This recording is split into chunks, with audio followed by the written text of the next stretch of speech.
वह किसान अपने खेतों की तरफ जा रहा था। तभी उसे एक गड्ढे में से आवाज आती है। अरे ये कैसी आवाज है? लगता है कोई कुत्ते का बच्चा है जो मुसीबत में है। मुझे इसे बचाना होगा, नहीं तो ये मर जाएगा। फिर वह गड्ढे में झांक कर देखता है तो उसे वहाँ एक छोटा सा कुत्ते का बच्चा दिखाई देता है। वह उसे देखकर दंग रह जाता है।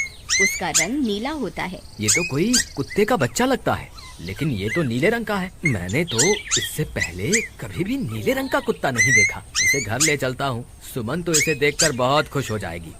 फिर वह किसान उस बच्चे को निकालता है और अपने साथ लेकर घर की ओर चल देता है। अरे सुमन, जल्दी बाहर आओ, देखो मैं तुम्हारे लिए क्या लाया हूँ।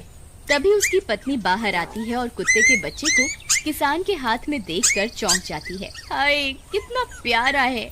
ये तो नीले रंग का है।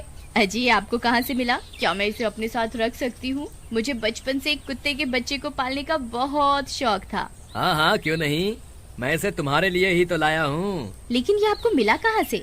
मैं खेत की तरफ जा रहा था, तभी अचानक गड्ढे से इसके रोने की आवाज आई। मैंने झांक कर देखा तो मुझे ये उसमें पड़ा हुआ मिला। ये जरूर भूखा होगा, तुम इसे कुछ खाने को दे दो। इतना बोलकर किसान वहाँ से चला जाता है। फिर सुमन उसकी खूब देखभाल करती है। वह दिन भर उसके साथ खेलता कूदता है। सुमन भी उसे पाकर बहुत खुश थी। वह कुत्ता पूरे गांव में आकर्षण का केंद्र था।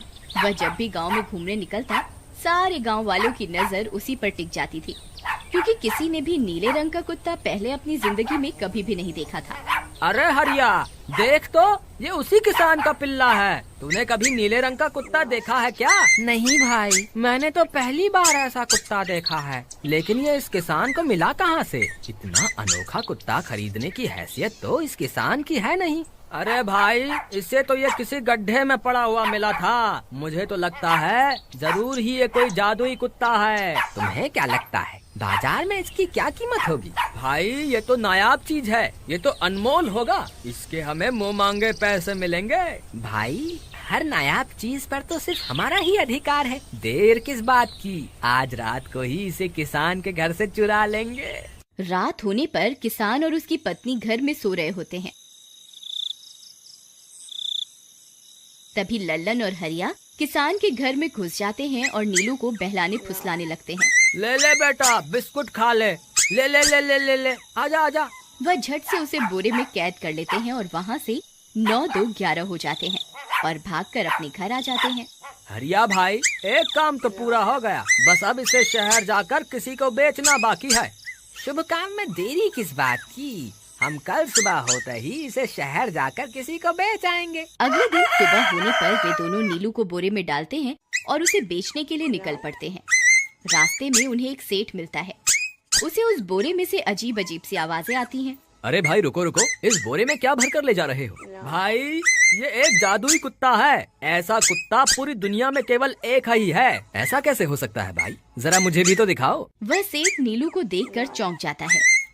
तुम्हें इसके लिए 100 सोने की मुद्राएं देनी होंगी। ठीक है, मुझे मंजूर है। लो, ये लो तुम्हारी 100 मुद्राएं। आज से ये कुत्ता मेरा हुआ। वहीं दूसरी तरफ नीलू को घर में न पाकर सुमन और किसान परेशान हो जाते हैं। सुमन का रो रो कर बुरा हाल हो जाता है। नीलू, तुम कहाँ चले गए? तुम्हारे बिना मैं कैसे जीऊंगी? वापस आ जाओ ना नीलू। अजी, मेरे नीलू को कहीं से भी ढूंढ कर लाइए। जब तक वो वापस नहीं आएगा मैं खाना नहीं खाऊंगी। ठीक है, तुम रोना बंद करो, मैं उसे ढूंढ कर लाता हूँ। फिर किसान गांव में लोगों से नीलू के बारे में पूछता है। अरे भाई, मैंने तुम्हारे कुत्ते को देखा था। वो लल्लन और हरिया तुम्हारे घर से बोरे में किसी को भरकर ले जा रहे थे। वो अवश्य ही तुम्हारा कुत्ता होगा। फिर किसान भागता हुआ लल्लन के घर जाता है। लल्लन, मुझे पता चल गया है, तुम्ही ने मेरे नीलू को चुराया है। उसे अभी के अभी वापस लौटा दो, नहीं तो मुखिया से कहकर तुम्हें कड़ी से कड़ी सजा दिलवाऊंगा। अरे हरिया भाई, इसे कैसे पता चल गया? मुझे लगता है किसी ने हमें उसे चुराते हुए देख लिया होगा। मुझे अभी के अभी मेरा कुत्ता वापस करो, नहीं तो अच्छा नहीं होगा। भाई, तुम्हारे कुत्ते को तो हमने 100 मुद्राओं में बेच दिया। अब तुम चाहो तो सारी मुद्राएं रख लो और हमें छोड़ दो। नहीं, मुझे मेरा कुत्ता ही चाहिए। तुम्हारे पास कल सुबह तक का वक्त है। कैसे भी करके उस व्यापारी को ढूंढो और मुझे मेरा कुत्ता वापस ला कर दो, नहीं तो जेल जाने के लिए तैयार हो जाओ। इतना बोलकर किसान वहाँ से चला जाता है। अरे मर गए रे, अब क्या करें? ये तो थानेदार की धमकी देकर गया है। लल्लन भाई, मुझे जेल नहीं जाना, कुछ करो ना। हाय रे, अब क्या होगा? चलो उस सेठ को ढूंढते हैं, उसे उसके सारे पैसे लौटाकर उस कुत्ते को वापस ले लेंगे। वे दोनों उस सेठ की तलाश में निकल पड़ते हैं, लेकिन बहुत देर तक ढूंढने पर भी उन्हें वह सेठ नहीं मिलता। लल्लन भाई, यहाँ तो उस सेठ का कोई नामो निशान ही नहीं है। न जाने अब तक कहाँ निकल गया होगा। अब क्या करें? हमारे पास कल सुबह तक का ही वक्त है। अरे आर्या, वो देख, ये तो बिल्कुल किसान के कुत्ते जैसा ही लग रहा है। तुम्हारी आंखों में मोतियाबिंद हो गया है क्या बेवकूफ? किसान का कुत्ता नीले रंग का था और ये तो भूरे रंग का है। क्या तुम्हें नीले और भूरे रंग में फर्क दिखाई नहीं देता? अरे तो क्या हुआ, अगर हम इसे नीले रंग से रंग दें तो उसके बाद ये हूबहू नीलू जैसा ही दिखेगा। बात तो तुम सही कहते हो भाई। चलो फिर देर किस बात की, अभी इसे पकड़ते हैं। फिर वे दोनों उस कुत्ते को पकड़कर अपने घर ले जाते हैं और नीले रंग का पानी घोलकर उसे उसमें डुबो कर उसका रंग भी नीला कर देते हैं। अरे भाई हरिया, ये तो बिल्कुल नीलू जैसा ही दिख रहा है। फिर अगले दिन वे उस कुत्ते को अपने साथ लेकर किसान के घर जाते हैं। अरे भाई मोहन, देखो हम तुम्हारे लिए क्या लाए हैं। जल्दी आओ, तुम्हारा नीलू वापस आ गया है, जल्दी आओ। किसान और सुमन की खुशी का ठिकाना नहीं रहा।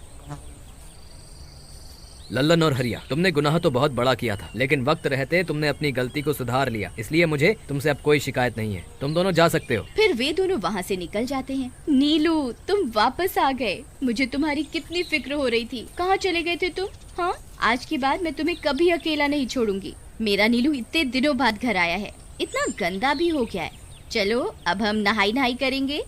फिर सुमन उसे नहलाने लगती है। अले मेरा नीलू नहाई करेगा, इतना गंदा हो गया है। पानी उसके ऊपर पड़ते ही वह कुत्ता छटपटाने लगता है। अरे क्या हुआ नीलू, तुझे तो नहाना बहुत पसंद था, आज क्या हो गया तुझे? तभी उसका सारा नीला रंग उतरने लगता है। अरे ये क्या, इसका रंग क्यों उतर रहा है? तभी वह कुत्ता गुस्से में आकर सुमन को काट लेता है। अरे मर गई रे, हाय रे। अरे सुनो जी, इसने तो मुझे काट खाया। हाय रे अजी, सुनते हो? जल्दी आओ, मुझे लगता है ये हमारा नीलू नहीं है। देखो, इसका तो सारा रंग ही उतर गया।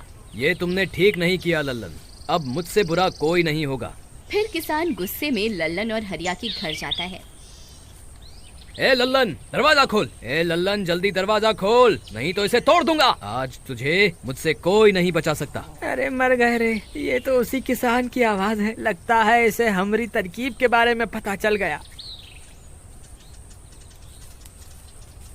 अरे क्या हुआ भाई, इतने गुस्से में क्यों हो? तुम्हें क्या लगता है मैं बेवकूफ हूँ? तुम किसी भी आवारा कुत्ते को नीला रंग चढ़ाकर हमें दे दोगे और हम मान लेंगे कि वो नीलू है? भाई हमें माफ कर दो, हमने उस सेठ को ढूंढने की बहुत कोशिश की, लेकिन उसका कोई नामो निशान नहीं मिला। भाई तुम ये 100 मुद्राएं रख लो, अब इससे ज्यादा हम तुम्हारे लिए और कुछ नहीं कर सकते। अगर तुम चाहो तो हमें जेल भिजवा दो, हम दोनों अपनी गलती की सजा काटने को तैयार हैं। किसान उदास हो जाता है और उनसे 100 मुद्राएं लेकर वापस अपने घर आ जाता है। मुझे माफ कर दो सुमन, मैं तुम्हारे नीलू को नहीं ढूंढ पाया। ये लो, ये 100 मुद्राएं हैं। नीलू को बेचने पर उन्हें इतने पैसे मिले थे जो उन्होंने मुझे दे दिए हैं। उन्हें अपनी गलती का बहुत पछतावा है, लेकिन अब कुछ नहीं हो सकता। नहीं, मेरा नीलू जरूर वापस आएगा। हम एक काम करते हैं, कल सुबह इन 100 मुद्राओं का भोजन खरीद कर गरीबों में बांट देंगे। क्या पता उनकी दी हुई दुआओं से हमारा नीलू वापस आ जाए। अगले दिन सुबह होने पर वे दोनों उन पैसों से गरीबों में भोजन बांट देते हैं और वापस अपने घर की ओर चल देते हैं। तभी उन्हें कुछ आवाजें सुनाई देती हैं। वे दोनों चौंक जाते हैं।